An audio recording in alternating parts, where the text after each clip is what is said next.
is an honor and privilege, as always, to bring on the show one of the great activists of our age, one of the great writers, one of the great social commentators, one of the great concerned human beings, Bill McKibben, the founder of 350.org, the author of numerous books, including his latest Earth, spelled with 2 A's, Making a Life on a Tough New Planet. Bill, welcome back. Hey, Tom, the honor and privilege is all mine, as usual. Thank you. What's up? I understand you guys are working on this petition to collect signatures about the XL. Well, I've got all kinds of news for you. Okay. So we launched this 24-hour drive at noon Eastern yesterday, and it just closed. We were very, very worried about asking to see if we could really reach a goal of 500,000 messages to the Senate. Mm-hmm. That's a lot, and certainly a lot for the environmental movement that had never really done anything like this. But we got every environmental group there was on board. We sent out the call right at noon yesterday, and by 7 o'clock yesterday evening, we passed the 500,000 mark. It took about 6 hours and 54 minutes. Wow. The 500,000th message to the Senate came appropriately enough from someone in the state of Nebraska, where that pipeline is going to bisect. Yep. And by now, we don't have a final count yet, but we're up over 800,000 total. And this afternoon, we'll be delivering hundreds of jump drives, each loaded with thousands of messages to the offices of all the Senate leadership, and then delivering them in district offices to senators, because we're worried that they were beginning to go wobbly on this Keystone thing and start thinking about backing down instead of backing up the president. Mm-hmm. And I'll tell you, I got a scoop for you, which we learned just a couple of minutes ago, Tom.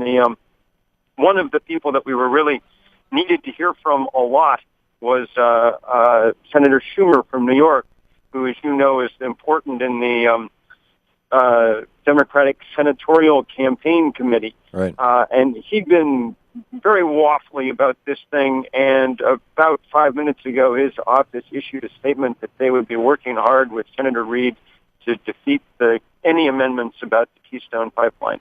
Wow, so, that is a big deal. I mean, because he's the guy in charge of money, and this is...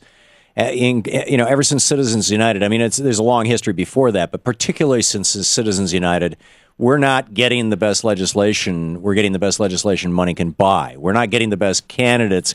You've got Rick Santorum being sponsored by Foster Freeze. You've got, Mitt Romney being sponsored by Hank Paulson and Paul Singer. You got, and on it goes. I mean, that's exactly right. And so this is why this is such a big deal. It shows that when we're able and willing to come together and put in the work, and that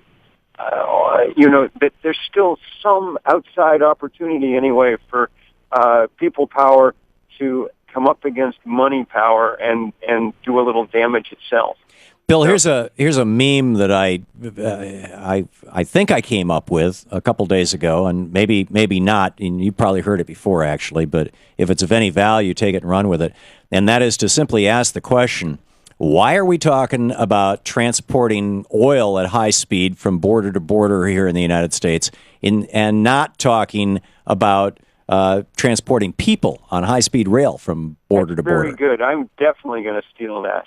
Go for it. Yeah, it's just insane to me. It's like, let's have high-speed transport of oil, high-speed transport of people. No, not so much. No, thank you. Absolutely. Wow, where are our priorities? So you said that there's a lot of news. This is great stuff. Where do you go from here? We could actually really use people's help this afternoon to kind of consolidate this day of action. It'd be great if people could add. There's still plenty of time to add your name to this list of, to send a message. If you go to 350.org, it's easy to do. Right. But we're also asking people to call their senators today, just to make sure that they're, if there may be some senators left. You may have noticed that they come from a kind of particular generation and demographic. We're a little worried that some of them are kind of digitally challenged. So we want to make sure that we can get them on the phone, too, and flood their switchboards. Frankly, I kind of wish that we were still in the era when, we sent telegrams, because this would be like one of these Jimmy Stewart movies, just bales of the things, in the Senate office. But if people can, probably the most important person to call is Senator Reid's office, which is 202-224-3452. Okay, and I'm assuming that you have that contact information over at 350.org? Yes, absolutely. Okay, we have a website called callcongress.org where we put up various toll-free numbers that we come across that redirect right to the switchboard. Go to callcongress.org. That's terrific. I didn't even know about that. That's good to know. It's just a URL I grabbed one day. It redirects actually to a page on my website where we aggregate these phone numbers. Perfect. So because we really do. I mean, this Keystone thing is an unfair fight in every way. We're up against huge amounts of money. They've said they're going to, try to. When the president, with fairly, uncommon bravery, said, "I'm going to stand up to the fossil fuel industry and deny this permit," they said we're going to exact, quote, huge political consequences, unquote. That was a quote from the head lobbyist for the oil industry. Yep, that's from Mr. Big Oil, the head of the American Petroleum Institute. They're not usually, if nothing else, Tom, we've flushed them out a little bit. They're not usually kind of that naked about their threats and things. Yeah. They try to, they'd rather work behind the scenes if they could. But we're doing our best to bring this out in the open, and I just can't tell you how amazing it is to see Americans in their numbers responding to this kind of challenge. The environmental movement is united like it hasn't been on any issue in many years. And clearly this Keystone thing has become the litmus test, the voting issue, the thing that even kind of low information environmental voters know is this year's test of whether you're for or against progress on the environment. So we've made that's happened, and now we'll see how it all plays out. Right. So 2 action steps. 1, get over to 350.org and sign the petition. And number 2, get over to 350.org and get Harry Reid's phone number and call him, and then call your U.S. senators as well. And exactly right. and number 3, Bill, in the 4 minutes or so we've got left here in this segment, can you please, we've the whole 5-8 minutes, however long we've been talking about this, has been kind of predicated on assumption that there's something wrong with their Keystone XL pipeline going across America. You want to riff about what the stakes are here, please? Absolutely.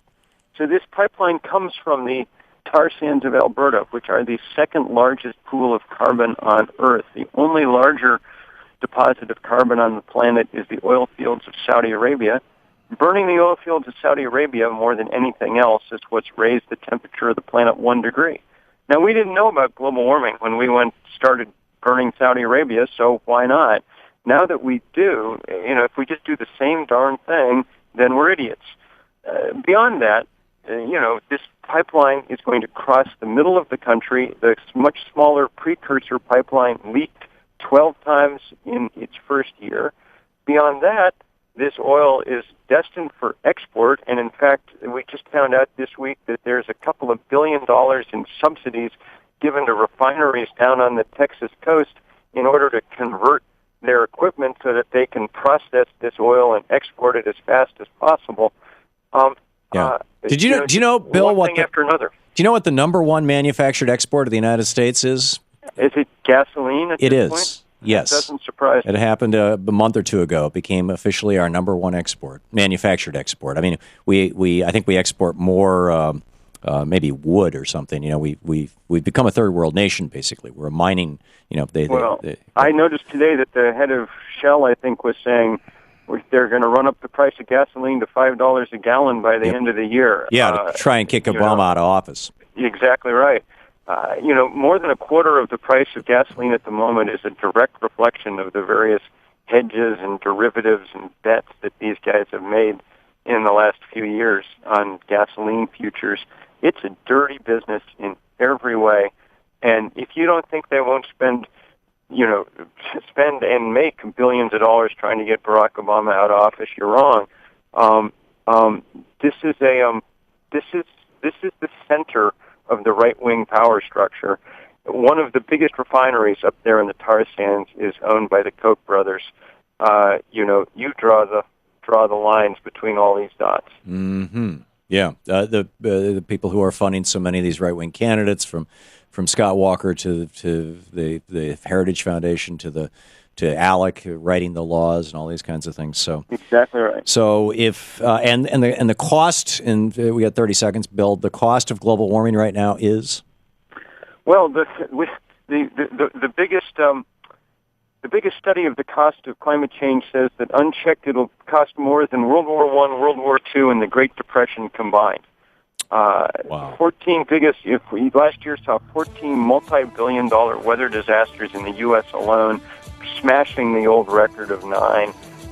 The planet's coming unglued. This is why we've got to stop it.